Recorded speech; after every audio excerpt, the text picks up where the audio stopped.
एक बार राक्षस राज रावण कैलाश पर्वत पर महादेव जी की आराधना करने लगा। वहां महादेव जी को प्रसन्न होते देख वह हिमालय के वृक्ष खंडक नामक दक्षिण भाग में जाकर तपस्या में लीन हो गया। वहां भी जब उसने शिव जी को प्रसन्न होते नहीं देखा, तब वह अपना मस्तक काटकर शिवलिंग पर चाहने लगा। 9 मस्तक काटकर चढ़ा देने के बाद जब एक मस्तक बचा, तब शंकर जी प्रसन्न हो गए और बोले, राक्षस राज, अभिष्ट वर मांगो।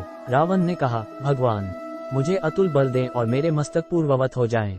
भगवान शंकर ने उसकी अभिलाषा पूर्ण की। इस वर की प्राप्ति से देवगण और ऋषिगण बहुत दुखी हुए। उन्होंने नारद जी से पूछा, नारद जी, इस दुष्ट रावण से हम लोगों की रक्षा किस प्रकार होगी? नारद जी ने कहा, आप लोग जाएं, मैं इसका उपाय करता हूँ।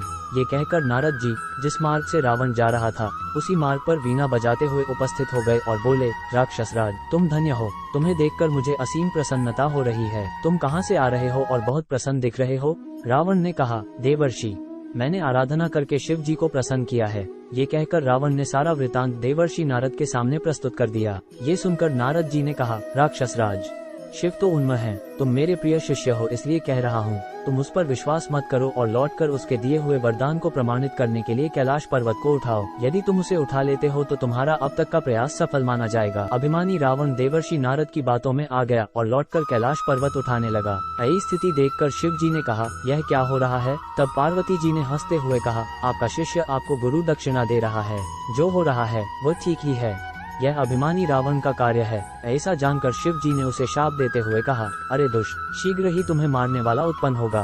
ये सुनकर नारद जी वीणा बजाते हुए चल दिए और रावण भी कैलाश पर्वत को वहीं रखकर विश्वस्त होकर चला गया।